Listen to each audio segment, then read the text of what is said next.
जय हिंद मेरे प्यारे सभी भाइयों को। मैं विकास आप सभी का स्टडी योद्धा में हार्दिक स्वागत करता हूं। दोस्तों, कल हमने जो वीडियो बनाई थी उसके जो क्वेश्चन है उसमें अगर किसी को डाउट हो तो हमारा एक टेलीग्राम चैनल है स्टडी योद्धा के नाम से, जिसका लिंक आप सभी को वीडियो के डिस्क्रिप्शन में मिल जाएगा। तो उसमें आप हमसे हमारे जो भी आपके डाउट है वो पूछ सकते हैं। ठीक है, तो कल से आगे की जो क्वेश्चन है उनको स्टार्ट करते हैं। टॉपिक चल रहा था हमारा कल प्रतिशतता के बाकी बचे जो सवाल है वो इस वीडियो में और एक दो दिन और जो वीडियो बनेगी उसमें पूरा का पूरा चैप्टर कवर कर लेंगे, जिससे कि आने वाले कांस्टेबल ही नहीं आपको किसी भी एग्जाम में कोई दिक्कत ना हो। ठीक है, तो स्टार्ट करते हैं आज का पहला क्वेश्चन। पहला क्वेश्चन क्या कह रहा है, एक वस्तु पर कितने कितने प्रतिशत की मूल्य वृद्धि 10% तथा 10% की दो क्रमिक वृद्धि के बराबर होगी। कल लास्ट में जो क्वेश्चन देखा था सेम उसी जैसा है। इसमें पूछा क्या इसने, एक वस्तु पर कितने प्रतिशत की मूल्य वृद्धि 10% तथा 10% की दो क्रमिक वृद्धि के बराबर होगी। ये क्या रहा है कि कोई वस्तु है हमारे पास में, उस पे क्या है, इसने पहले तो 10% की वृद्धि करी, फिर एक और बार इसने उस पर 10% की वृद्धि और कर दी। तो अब जो टोटल वृद्धि हुई, कितने जितने रुपए बढ़ गई है, पहले जो वस्तु थी उसकी कीमत से अब ये कितने रुपए वस्तु बढ़ गई, ये चीज पूछ रहा है। अब मान के चलो हमारी पहले वस्तु 100 रुपए की थी, क्योंकि परसेंटेज में बेस आधार हम जो मान के चलते हैं वो 100 ही मान के चलते हैं हर चीज का। ठीक है, तो हमारी जो वस्तु की कीमत है 100 रुपए है, 100 पे हमने 10% की वृद्धि कर दी, तो 100 का 10% निकाल लो, 100 गुणा 10/100, 100 से 100 कट के 10 आ गया। तो 100 पे 10% की वृद्धि होने के बाद इसकी कीमत क्या आएगी, 110। अब इस क्वेश्चन में पूछा है कि फिर इस पे 10% की वृद्धि कर दी जाए। हमने फिर इस पे 10% की वृद्धि कर दी, तो 110 का 10% निकालेंगे, क्या आएगा निकाल के देख लो, 110 गुणा 10/100, दो जीरो से दो जीरो 11 आ गया। तो इसमें फिर 11 जुड़ जाएगा, कितना आ गया, 121।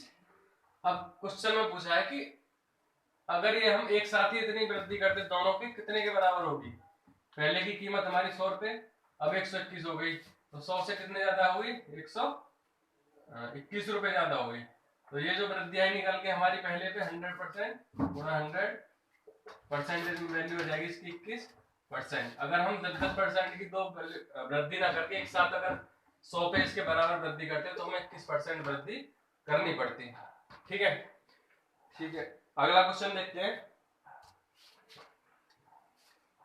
अगला क्वेश्चन में क्या है,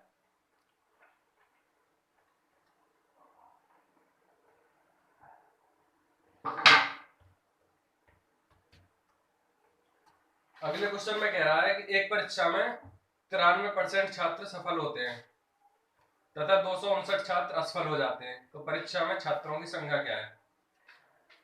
अब मान के चलो किसी परीक्षा में टोटल जो छात्र होंगे हम 100% मान के चलते हैं, छात्रों की जो संख्या होगी वो 100% के बराबर होगी। तो इसने कहा है कि 93% जो छात्र हैं वो तो सफल हो गए। अब 100% में से 93% कम हो जाएगा, तो 7% जो बचेगा वो कितने के बराबर होगा, 7% जो छात्र बचेंगे, दो ही तरह के तो छात्र होंगे, या तो छात्र असफल होंगे या सफल होंगे। 93% जो छात्र होंगे वो सफल छात्र हैं, बाकी के बचे 7% वो हो गए असफल छात्र। 7% का मान इसने दे रखा है, जो असफल छात्र हैं 259 के बराबर। तो लिख लो 7% बराबर 259। तो फिर इसने पूछा क्या क्वेश्चन में, परीक्षा में छात्रों की संख्या क्या होगी। तो हमें पता है कि भाई परीक्षा में छात्र हमने माना कि 100% छात्र बैठे, जिसमें 7% की वैल्यू हमें बताया, तो 1% की वैल्यू यहां से निकाल लो, कितनी आई 259/7, काट लो, 7 या 21, कितना बचा 4, 7 7 1% कितने के बराबर आया, 37% के बराबर। अब हमें निकालना है 100%, निकाल दो 100% बराबर 100 गुणा 37, तो टोटल छात्र कितने हो जाएंगे कक्षा में 3700। आ रहा है समझ में, ठीक है, चलो अगला क्वेश्चन देखते हैं।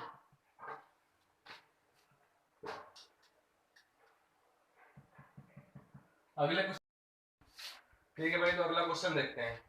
क्वेश्चन कह रहा है कि चीनी के मूल्य में 20% की वृद्धि हो जाती है, तो चीनी की खपत में कितने परसेंट की कमी करनी पड़े जिससे कि खर्च अपरिवर्तित रहे। मान के चलो कोई आदमी है वो चीनी लेने जा रहा है, तो अब जो चीनी लेके आ रहा था पहले, अब उससे उसको 20% ज्यादा देना पड़ रहा है, लेकिन जो वो पैसा है उसके पास में जितना पहले था उतना भी है, तो क्या करे, कितने चीनी कम लेके आए कि उसको जो पैसे पहले जितने रुपए में लेके आ रहा था उतने पैसे की अब लानी पड़े। ठीक है, तो क्वेश्चन को देखते हैं कैसे। क्वेश्चन में क्या है, क्वेश्चन नंबर 3, चीनी के मूल्य में 20% की वृद्धि हो जाती है। तो चीनी का मूल्य माना उसने 20%, चीनी के मूल्य में 20% की वृद्धि हो रही है, यानी कि 20/100 बराबर 1/5। मैंने पहले बताया कि जो नीचे वाली वैल्यू होती है उसको बेस पकड़ के चलते हैं, यानी वही मूल मान होता है हमारा, मूल मान। ठीक है, अब जो ये ऊपर में आती है अंश में, ये इसका परसेंटेज मान होती है, प्रतिशत मान। ठीक है, 5 का अगर 20% निकालेंगे तो ये 1 पड़ेगा। हमने माना कि पहले चीनी का मूल्य था 5 रुपए, अब उसमें 20% की वृद्धि होगी, 5 का 20% 1, तो कितना हो गया, 5 और 1 6, कितने की वृद्धि हुई, 1 की। अब ये पूछ रहा है कि कितना इसको चीनी कम लानी पड़े जिससे कि जो मूल्य अपवर्तित रहे, यानी पहले 5 रुपए मूल्य था, अब 6 रुपए हो गया। तो अब कैसे निकालेंगे इसको, 1/6, क्योंकि अब ये वाला मूल्य है, गुणा 100 बराबर 6 4 6 36 16 से ही 2/3%, यानी कि अगर वो इतने परसेंट की कमी करेगा तो वो पैसा उसका जो भी है बराबर खर्चा होगा। तो अगला सवाल देखते हैं।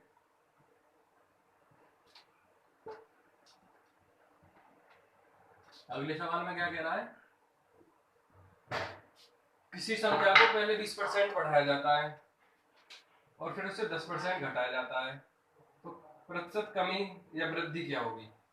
क्वेश्चन में इसने साफ साफ कहा है, क्वेश्चन नंबर 4, किसी संख्या को पहले 20% बढ़ा रहे हैं और फिर उसको 10% कम कर रहे हैं, तो अब जो संख्या आ रही निकल वो पहली संख्या से कितने परसेंट कम अथवा कितने परसेंट ज्यादा है।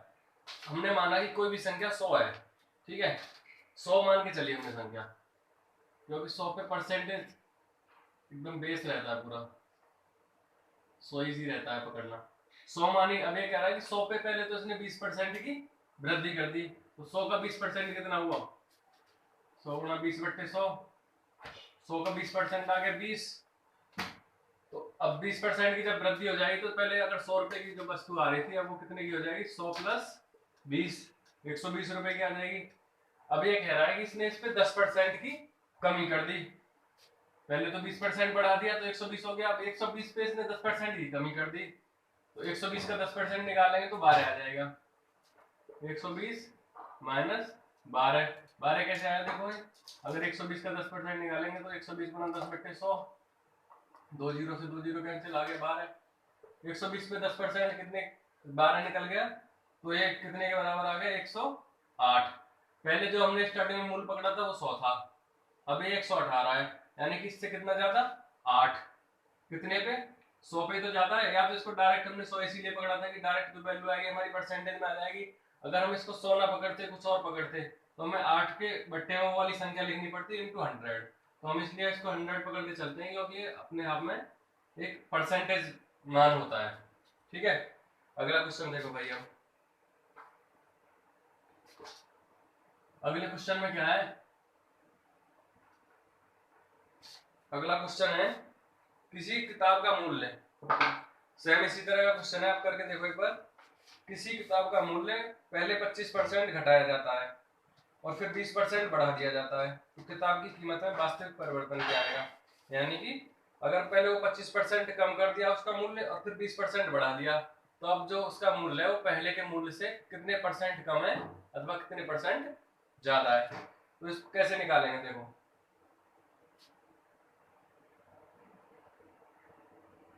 हमने माना कोई संख्या, फिर वो इसी तरह से मान लेंगे 100, हमने मूल्य जो माना वो मान लिया 100 के बराबर। अब इसने कहा है क्वेश्चन में सीधा सीधा पहले कि इसने 25% घटाया, तो 100 का अगर 25% निकालेंगे, परसेंटेज तो निकालना ही है, 100 का अगर 25% निकालेंगे तो 25 आ जाएगा, सीधा सीधा सा। इसने 25% कम करा, यानी कि 100 का 100 तो था ही, 100 का 25% इसने कम कर दिया तो 100 का 25% 25, निकल के कितना आ गया 75। अब ये क्या कह रहा है कि इसमें इसने फिर 20% बढ़ा दिया, 100 का 25% पहले कम करा, 75 आया।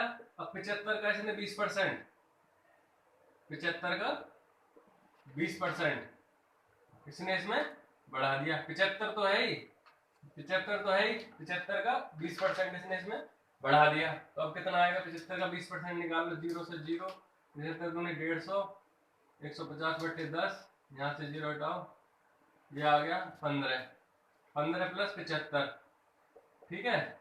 15 और 75 कितना हो जाएगा 90। हमने जो स्टार्टिंग में मूल इसने पूछा है कि पहले के मूल्य से अब का जो मूल्य है परसेंटेज मान उसका कितना है, तो निकाल दो। पहले 100 था, अब 90 है, तो कितना है 10, 10 कम है इससे, तो कितने पे कम है 100 पे, इनटू 100% के लिए 100 से 100 कट जाएगा, तो 10% ये कमी रहेगी इसमें। अच्छा, परसेंटेज या तो ऐसे कर लो, या फिर परसेंटेज जो हम 100 माना है, परसेंटेज वैल्यू होती है, तो जितना भी आएगा वो निकल के 100 अगर माना है तो परसेंटेज वैल्यू निकल के आएगी हमेशा, उसका कोई दिक्कत नहीं है, ठीक है। अगला क्वेश्चन देखो भाई,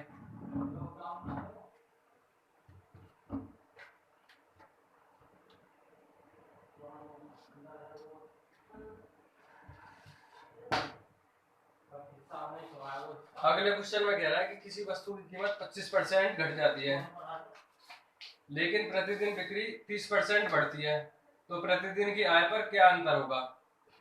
किसी वस्तु की कीमत कीमत आई उसकी 25% कम है, 25% कितने के बराबर, 1/4 के बराबर। मान के चलो वस्तु की कीमत पहले कितनी थी 4 पहले,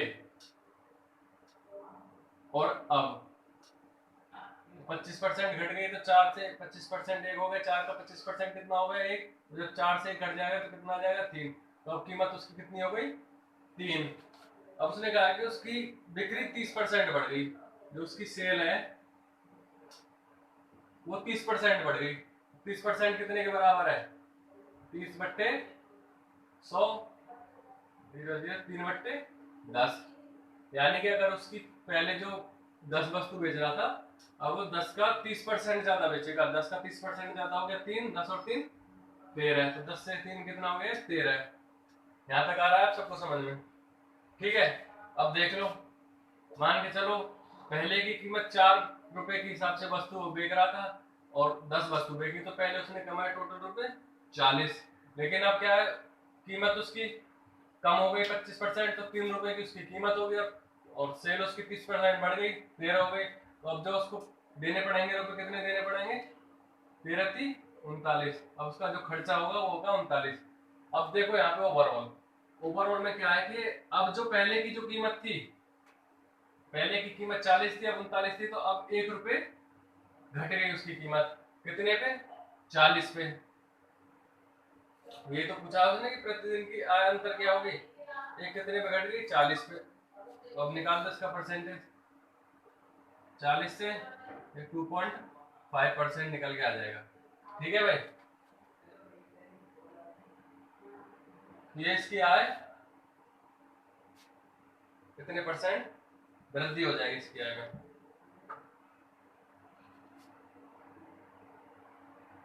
आय में वृद्धि कैसे होगी, देखो मैं कह रहा है कि किसी परीक्षा में 1000 लड़के, किसी परीक्षा में 1000 लड़के तथा 800 लड़कियां शामिल होती हैं, ठीक है। कोई परीक्षा है उसमें 1000 लड़के, 1000 लड़के और गर्ल्स 800, कितने लोग शामिल होते हैं। यदि उनमें से 60% लड़के तथा 50% लड़कियां, इसमें से 60% लड़के और इसमें से 50% लड़कियां, ये क्या हो जाती है पास, उत्तीर्ण हो जाती हैं, तो अनुत्तीर्ण छात्रों का प्रतिशत बताइए, समझा। पूरे जो परीक्षा है उसमें टोटल पर्चे बैठे होंगे 100%, 100% यानी कि टोटल 1000 + 800 कितना हो गया 1800 1800 की वैल्यू आएगी 100% के बराबर। अब इसने कहा है कि इसमें से बॉयज का अलग अलग निकाल लो। 1000 का 60% पास हो गया तो 40% फेल हो जाएंगे। 40% मतलब 1000 का, तो 60% तो पास है, हमें निकालना है। और उत्तीर्णों का प्रतिशत, तो 1000 का 40% निकालेंगे तो ये निकल के आ जाएगा 400। निकाल के देख लेना।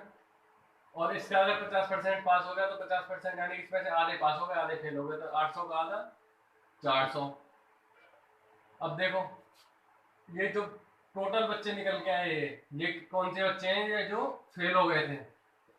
अब फेल का एक प्रतिशत पूछा इसने, तो टोटल हमारे बच्चे कितने फेल हुए, 800। और टोटल कितने बच्चे थे, 1800।